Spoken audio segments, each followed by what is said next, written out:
पाकिस्तान के दिफाई हलकों ने इस बात का दावा किया है कि गुज़श्ता 48 घंटों के दौरान इंडिया की तरफ से लाइन ऑफ कंट्रोल पर ड्रोन्स की खिलाफ वर्जी के तकरीबन 100 से ज़ायद वाक़यात सामने आए हैं और 100 से ज़ायद वाक़यात में इंडिया की तरफ से जो quadcopters line of control के ज़रिए पाकिस्तान के ज़ेरे इंतज़ाम कश्मीर की फ़ज़ाई हदूद में भिजवाए गए, उनमें से 77 ड्रोन्स 77 ड्रोन्स को पाकिस्तानी फ़ौज की तरफ से मार गिराया गया है। इसके साथ साथ ये इंकशाफ भी सामने आया है कि क्वाड कूपर्स के बाद अब अगले मरहले में इंडियन फौज की तरफ से इसराइली हरूप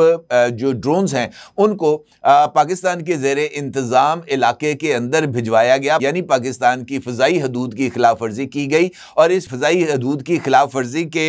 एवज़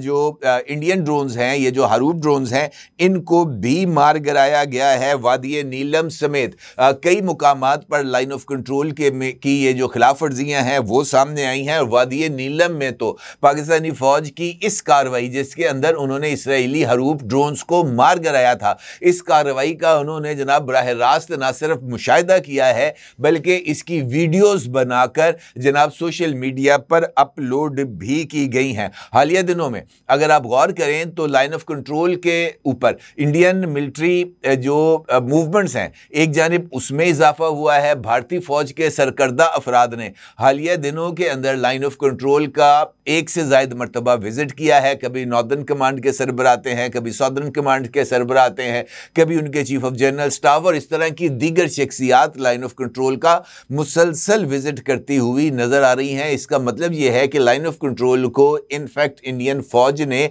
अपने लिए एक ख़ास अंदाज से वहाँ पर जो माहौल है उसको एक सॉफ्ट एटमॉस्फेयर से एक हॉट एटमॉस्फेयर के अंदर वो तब्दील कर रहे हैं। अब एक जानिब लाइन ऑफ कंट्रोल पर कार्रवाइयों में इजाफा हुआ है तो दूसरी जानिब भारत का एक और फॉल्स फ्लैग ऑपरेशन भी सामने आया है और वो भी मकबूजा कश्मीर के दारुल हुकूमत श्रीनगर में, जहां एक पुलिस स्टेशन पर जोरदार धमाका हुआ है जिसके नतीजे में 9 अफराद मारे जा चुके हैं अब तक की इतलात के मुताबिक और 14 के जख्मी होने की इतलात भी सामने आ रही हैं। इसका मतलब ये है कि मकबूजा कश्मीर हो या लाइन ऑफ कंट्रोल हो, इंडिया इस वक्त इन दोनों महाजों को एक साथ देख रहा है और इस फॉल्स फ्लैग की क्या सिग्निफिकेंस है ये भी बहुत ज़्यादा अहमियत का हामिल सवाल है। इसका भी जायज़ा लेते हैं। आपको मालूम होगा कि हालिया दिनों में इंडिया के अंदर एक वाक़या हुआ था जिसको दिल्ली ब्लास्ट के नाम से मौसूम किया गया और फिर उस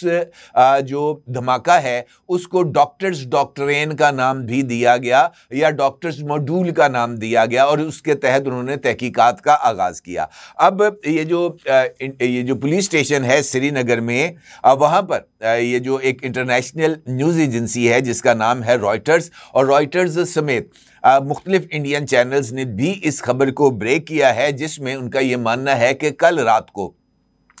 ये जो नौगाम में एक पुलिस स्टेशन है वहाँ पर ज़ोरदार धमाका हुआ है और उस धमाके के नतीजे में ये जो नौगाम पुलिस स्टेशन है ये मुकम्मल तौर पर तबाह हो गया और पुलिस ने इस वाक़े में अब तक 9 अफराद के मारे जाने और 13 के क्रिटिकल ज़ख्मी होने के साथ साथ मजमूई तौर पर 27 अफराद के ज़ख्मी होने की कन्फर्मेशन की है। भारतीय मीडिया की रिपोर्ट में बताया गया है कि पुलिस स्टेशन के अंदर बड़े पैमाने पर तबाही हुई है और ये जो धमाका है ये श्रीनगर के नौगाम पुलिस स्टेशन के कंपाउंड में हुआ। धमाके के बाद आग भड़क उठी और एक धमाके के बाद दूसरा धमाका भी हुआ जिससे बड़ी ऊंचाई तक ये जो आग के शोले हैं ये भड़कते हुए दिखाई भी दिए और इसकी भी कई वीडियोस इस वक्त जो सोशल मीडिया है उसके ऊपर वायरल हैं। इस धमाके के फौरी बाद एक मरतबा फिर इस बात का इब्तदाई तौर पर इल्ज़ाम आयद किया गया कि जनाब ये दहशतगर्दी की एक कार्रवाई है और इस कार्रवाई में पाकिस्तान स्पॉन्सर्ड टेररिस्ट नेटवर्क्स मुलव्वस हैं। अलबत्ता आज सुबह ये जो मकबूजा कश्मीर है और श्रीनगर के जो पुलिस के सरबराह हैं उनकी तरफ से एक प्रेस ब्रीफिंग का इनेकाद किया गया और इस प्रेस ब्रीफिंग में उन्होंने इस सारे वाक़े की तफसीलात से आगाह किया और उन्होंने इस वाक़े को दहशतगर्दी के वाक़े से जोड़ने से इनकार कर दिया। ये बात भी अहम है कि ये जो मकबूजा कश्मीर की पुलिस है वो इस वाक़े को दहशतगर्दी करार नहीं दे रही, जबकि मकबूजा कश्मीर के लेफ्टिनेंट गवर्नर उनकी तरफ से पुलिस की इस प्रेस ब्रीफिंग के बाद भी पुलिस को ये हदायत की गई है कि इस वाक़े की दहशतगर्दी की कार्रवाई के तनाजुर के अंदर नए सिरे से तहकीकात की जाएं, यानी मकबूजा कश्मीर में भारतीय हुकूमत के नामजदा लेफ्टिनेंट गवर्नर इस वाक़े को किसी न किसी तरीके से दहशतगर्दी के साथ जोड़कर फॉल्स फ्लैग ऑपरेशन के अगले मरहले को आगे बढ़ाना चाहते हैं। अब इंपॉर्टेंट बात यह है कि ये जो पुलिस ऑफिसर थे आईजी जो हैं उनके मकबूजा कश्मीर के, उन्होंने अपनी प्रेस ब्रीफिंग में क्या बताया? उन्होंने अपनी प्रेस ब्रीफिंग के अंदर मकबूजा कश्मीर में होने वाली जो मुख्तलिफ सर्च ऑपरेशंस हैं उसकी तफसील से आगाह किया, और उन्होंने ये जो डॉक्टर्स नेटवर्क है इसके हवाले से बताया कि जनाब मकबूजा कश्मीर की पुलिस की कार्रवाइयों के बाद ये जो तहकीकात हैं इसका दायरा इंडियन जो कंट्रोल्ड एरिया है उस तक बढ़ाया गया, और फिर इस कार्रवाई के दौरान फरीदाबाद में एक रेड मारी गई डॉक्टर उमर के ठिकाने पर, और वहां से 2900 यानी 2900 किलोग्राम अमोनियम नाइट्रेट को बरामद किया गया। श्रीनगर पुलिस का यह मानना है कि ये जो 2900 किलो अमोनियम नाइट्रेट है इसको लाकर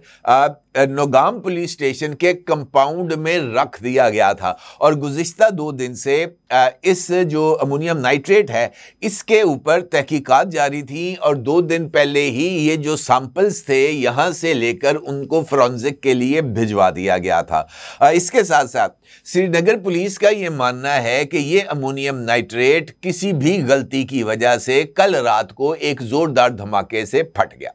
अब यहां तक तो ये कहानी बिल्कुल ठीक चल रही है, लेकिन अमोनियम नाइट्रेट के फटना ये इनफैक्ट एक बड़ा ही एक दिलचस्प एस्पेक्ट है श्रीनगर पुलिस की इस ब्रीफिंग का, क्योंकि पहले भी मैंने आपकी खिदमत में ये बात रखी है कि अमोनियम नाइट्रेट अपने तौर पर धमाका खेज मवाद नहीं है, ये ज़राई मकासद के लिए भी इस्तेमाल किया जाता है, और अमोनियम नाइट्रेट ये जो आतिशबाजी नहीं होती उसमें भी इस्तेमाल किया जाता है, यानी ये मल्टीपर्पज़ केमिकल है, लेकिन ये उस वक़्त ज़्यादा ख़तरनाक होता है जब इसको एक ख़ास तरीक़ाकार के ज़रिए इसके अंदर जो फ्यूल बॉक्सेस हैं उसको इम्प्लांट किया जाए, या इसको डेटोनेट करने के लिए इसके अंदर डेटोनेटर्स जो हैं वो इंस्टॉल किए जाएं, और उसके नतीजे में अमोनियम नाइट्रेट जो एक आम केमिकल है ज़रूरी मकासद के लिए इस्तेमाल होने वाला, वो ज़ोरदार धमाके से फट जाता है।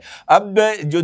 श्रीनगर पुलिस है वो ये कहती है कि जनाब ये दहशतगर्दी की कार्रवाई नहीं है, ये किसी तरीके से वहाँ से फट गया, जबकि अगर आप गौर करें तो इस वक्त दिल्ली ब्लास्ट का जो तमाम की तमाम तहकीकात हैं वो इसी अमोनियम नाइट्रेट के ही इर्द गिर्द घूम रही हैं। इतनी बड़ी तादाद के अंदर ये जो अमोनियम नाइट्रेट है इसको नौगाम पुलिस स्टेशन पर लाना, वहां पर रखना और फिर उसका फट जाना, इनफैक्ट इस पूरे ड्रामे को फॉल्स फ्लैग साबित करने के लिए काफ़ी है। वो इस वजह से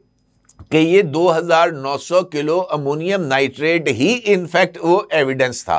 जिसकी बुनियाद के ऊपर ये जो कार्रवाई थी वो आगे चलनी थी। अब ये जो अमोनियम नाइट्रेट है, ये जो एविडेंस था, ये अब मौजूद ही नहीं रह गया, यानी एक सोचे समझे मंसूबे के तहत इस अमोनियम नाइट्रेट को बतौर एविडेंस तलब कर दिया गया, और अब जो भी तहकीकात होंगी वो इस अहम सबूत के बगैर होंगी, और इस अहम सबूत को माइनस करने का नतीजा ये निकलेगा कि अब जो इंटेलिजेंस बेस्ड इंफॉर्मेशंस होंगी, सो कॉल्ड इंटेलिजेंस बेस्ड, उसकी बुनियाद के ऊपर तहकीकात को आगे बढ़ाया जाएगा, और उसके नतीजे में जैश हो, लश्कर हो या पाकिस्तान हो, उसके साथ ये सारे के सारे ताने बाने को जोड़ा जाएगा। ये खबर भी अहमियत की हामिल है कि नौगाम पुलिस स्टेशन में धमाका उस वक्त हुआ जब बिहार के इंतखाबात का ऐलान किया, उसके नताइज का ऐलान किया गया, और भारतीय जनता पार्टी की सरबराही के अंदर जो उनका जो हुकूमती लाइन्स था उसने बिहार के रियासती इंतखाबात के अंदर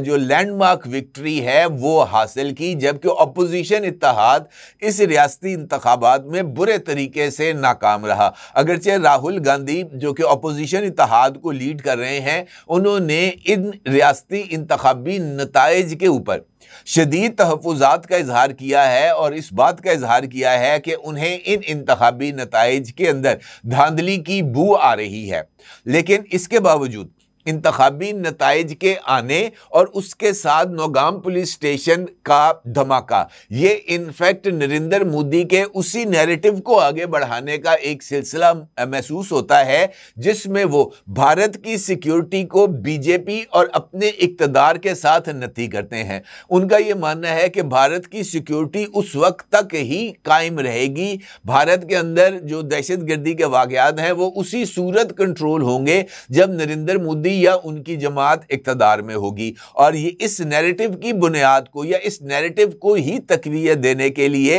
ये जो सारे का सारा काम है वो किया गया। अब आप जरा इन डॉट्स को कनेक्ट करें। भारत के रियासती इंतखाबात से कबल जब अपोजिशन इत्तेहाद बिहार में अपनी इलेक्शन कैंपेन चला रहा था तो उसके अरूज पर भारतीय वजीर आज़म की तरफ से ये ऐलान किया गया कि वो ट्राई सर्विसेज एक्सरसाइजेज शुरू कर रहे हैं। बिहार की इलेक्शन कैंपेन के दौरान ही इंडिया की तरफ से यके बाद दीगरे मिसाइल तजुर्बात किए गए।